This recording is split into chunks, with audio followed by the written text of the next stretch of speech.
We are one. Nothing can break us down.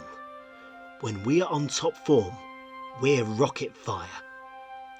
Autism is not a disability, it's a discovery. I feel so proud to be who I am. I've come so far. Nothing will ever define me.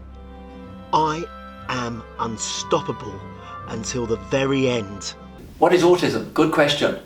We are only starting to understand it, but there are official diagnostic criteria, which you can read up in a book. It's called DSM-5. I have a personal definition. There is 2 sentences. 1, someone who has autism has found in life something more interesting and enjoyable than socializing. And autism is a different way of perceiving, thinking, learning and relating. A different way of perceiving the world, from sensory systems to errors. It is a different way of thinking, sometimes being very original and creative in thinking, but it's also a different way of learning. And often at school, the learning environment is not autism friendly, and it's a different way of relating.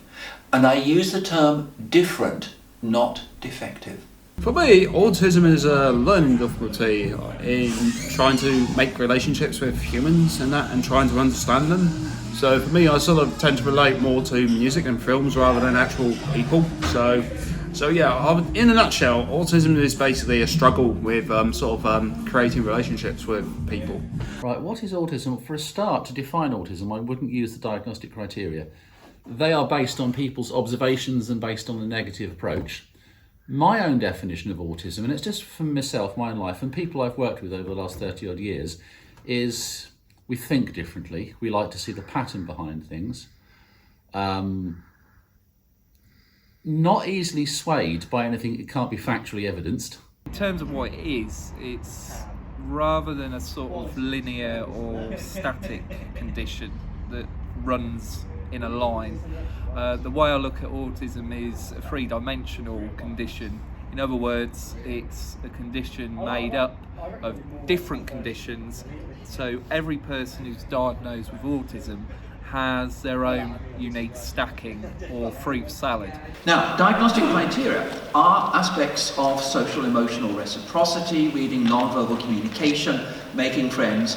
There's repetitive behaviour, there are routines and rituals, there are special interests and sensory sensitivity. However, in day-to-day life, what can be far more powerful in that person's life is anxiety and depression. What has impacted my mental health very severely is being different. I'm being told because I'm different, I am faulty. And I have a history of depression. Like most autistic children, well, I think all really, when I grew up, I was punished for being me, told, no, you're silly, you don't do it like that. So like a lot of autistic people, I'm used to being punished for being myself. So what, in some ways, what was happening in the system of sensing, I was picking up all this emotional frequency, but equally just getting funneled into losing myself. So in a sense, ego and whatever the object was would become one. So what would happen is I would lose myself in a sense. So it could be a picture, it could be a colour, it could be a ball, it could be lights. For example, when I still go into the supermarket, I have to keep switching on my conscious mind to remember I'm in a supermarket. There's a number of ways that having autism affects mental health, and one is that unfortunately genetically certain mental health conditions like mood disorders come in with autism. So just having autism can give you a predisposition to having anxiety or depression. But secondly, unfortunately, a lot of people in our community don't understand autism, and without having that understanding, and that people with autism are a minority group, it means that one of the challenges for people with autism is to find connection in our community, true understanding and a sense of belonging. Richard Corey.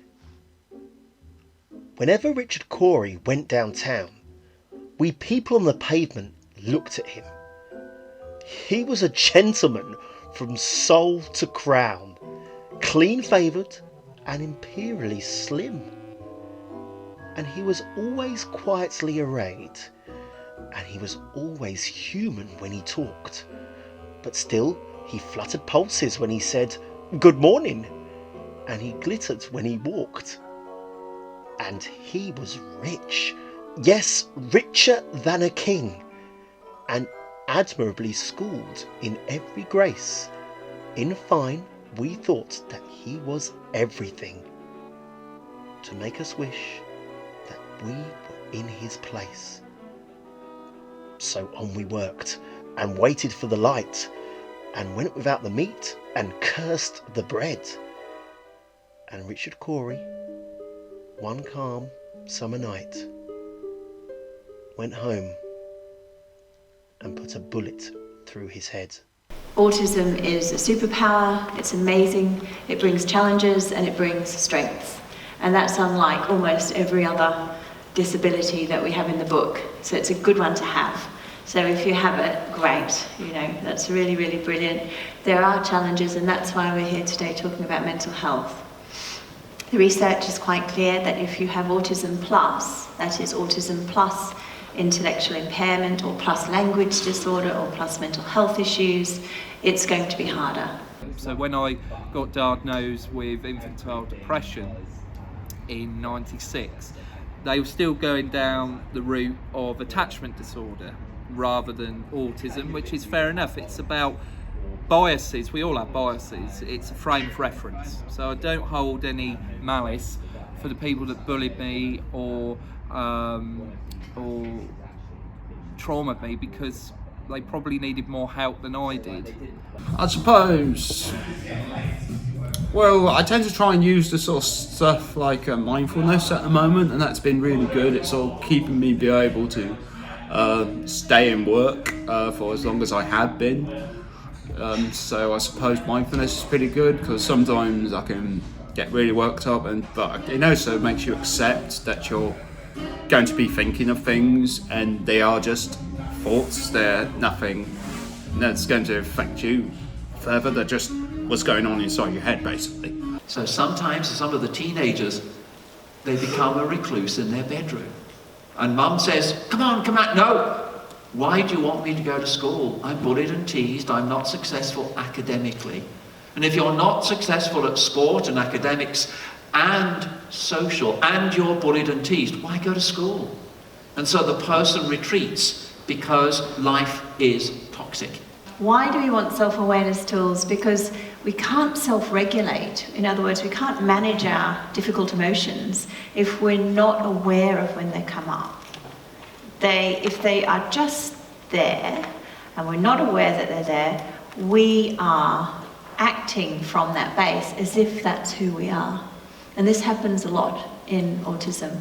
So the person believes what depression tells them. They believe that they're worthless. They believe that their future's hopeless. They believe that the world is crap. That's their life. It's not their life, but it's what they believe because of depression. What I think about bullying from my own perspective is that I thank the bullies for doing it to me, because let's face it, they gave me a framework of how not to treat people. So if I didn't learn anything educationally from school, be it primary or secondary, what I was going to learn in a sink or swim environment is how to cope. It may not be the best way because it was done through unusual circumstances, but what I nevertheless took out of my observations of the world then is some very interesting strategies for how to gain a level of resilience and autonomy when I got older. So when I got out of education and when I got out of the sort of teenage world and then going slowly into the adult world. Chronologically, I may not have been a teenager. However, it still goes back to what do I take out of a negative situation, and that's what I take out of it. Advice for adults living with autism. Oh, blimey, yeah, loads of it. In about 17 hours from now, I've probably finished it all off. But broadly speaking, I think a lot of what I do with autistic people is when I'm working with them and help them to feel comfortable in their own skins, because we really are, we're like fish swimming against the current in a river a lot of the time. Understand who and what they are. Also, to help you get yourself to a place where you understand that autism isn't a set of faults. Actually, it's a very valid way, beautiful way of being a human. It's different to most people. And actually how autism then relates to non-autistic people, because they are quite good at generalising, we're good at specificising. The two fit together very nicely.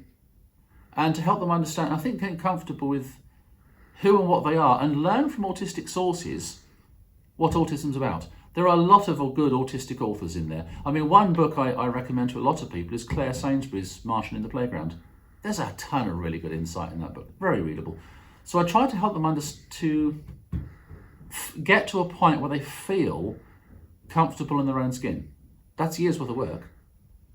But then from that point, work out from a position of autistic strength, rather than the experience most of us have, whereas we are cowed and punished into conformity and frightened. But rather the work from strength, actually, no, I am this way, I have to do it this way.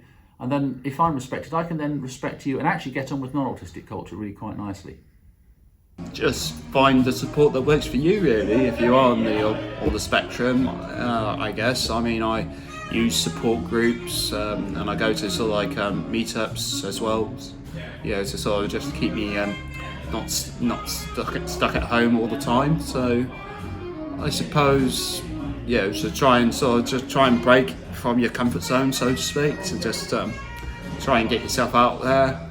I mean, just pursue your interests, because in the end you'll be able to sort of make some understanding of what's going on around you if you're able to, sort of make your interests go hand in hand with what you're doing. That'll be the dream come true. But so I suppose, just to enjoy life, just have good friends, family, and I suppose don't be afraid to talk about it, because keeping it to yourself is, it's all gonna bubble up inside, and you're just gonna vent it out in some way that's not gonna help either you or others around you. So going back to what I first said, you need to understand your fruit salad. One needs to understand the mechanics, so you can almost see it as a project on yourself, a journey.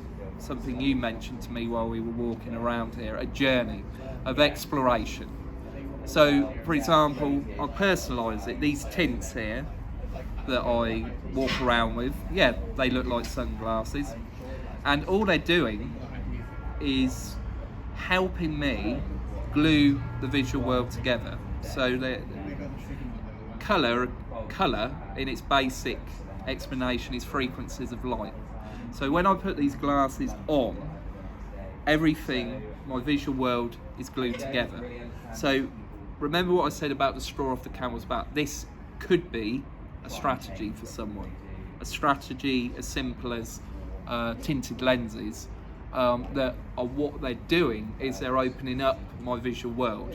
I'm able to see visuals with coherence. I'm able to understand foreground and background. I'm able to process and perceive faces much better, objects much better, people much better. So what it's doing is, in effect, it's helping me with feedback. It's taking away all the unnecessary stuff and filtering it more appropriately, so I can walk through the visual spatial world with more coherence. Another thing I've got as a last example is on my shoes I've got what they sometimes use for people with flat feet or that have had trauma to their feet or arthritis, where it's a pad on their shoe and then it's got bumps. And what that helps me with is walking, coordination, sense of my body. So when I walk, I'm getting the feedback of my feet because I'm so disconnected from my body that anything that is tight, anything that gives a level of pressure is making me aware of my body. So just simple things like that. Sometimes the simplest strategies are the ones that work the best. However, it's individualistic.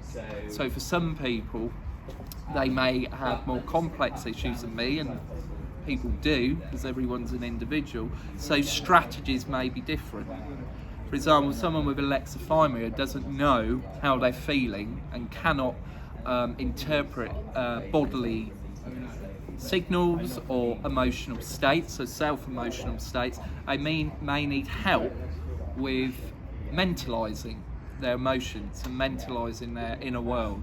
For me, because I don't have a visual memory, and that's a common form of learning, visuals, about 70% of the world's populace are visual in thought, and ironically 70% of information is visual. So if I'm funneled in only having about 30%, then that would actually make sense why my conscious mind is struggling with the moment, but my pre-conscious mind is actually picking up the relevance. So my pre-conscious, unconscious mind, the way I've funneled that to talk about my emotions is through art, creative writing and poetry, because what it's doing is extrapolating. Then I read it or I look at it and then I learn about myself. So it's pre-conscious thought, putting it out there in an external framework, and then helping me understand my own emotional frequencies, how I feel, introspective thought. But those three examples I just want to point out are personal to me. They may help some other people, and someone will have a completely different fruit salad to me and it won't help. So what has helped, in a nutshell, is learn about one's fruit salad, learn about the different information processing issues, personality types, learn about different mental health conditions that overlap with the autism, learn about what and how you've interacted with the environment. Do you have exposure anxiety, where you struggle with yourself being exposed, so you need to manage and try and find ways of understanding firstly what that is and how it triggers you. So exposure anxiety, exposure to self, so any direct contact I used to have in terms of just even someone saying my name at school would then trigger retaliation, diversion responses. So that would come through echolalia, litanies, selective mutism. So you build, as you can see as I'm talking, I've built, this is 10 years worth of work. You're building up a profile. So you look at your environment and you look at any additional factors. So could it be dietary disabilities? Could it be the fact that you have been isolated or alienated? Could it be the fact that there's parts of your autism that you are completely frustrated by and you feel hinder you, disable you? Is it that some people actually view their autism and parts of it as things that actually aid them and help them? So it's weighing up the balance, understand who you are. All human beings in the world, there's 7 billion of them, not one of them is the same. So everyone in effect is a patchwork quilt made up of different things. It's about understanding what those pieces are, that then you can healthily advocate for yourself, maybe help someone else, but in essence, as I said earlier on in the interview, it's about being the best version of yourself. It's a tough journey, but work on accepting yourself, embracing who you are, and be a first-rate Aspie, not a second-rate neurotypical.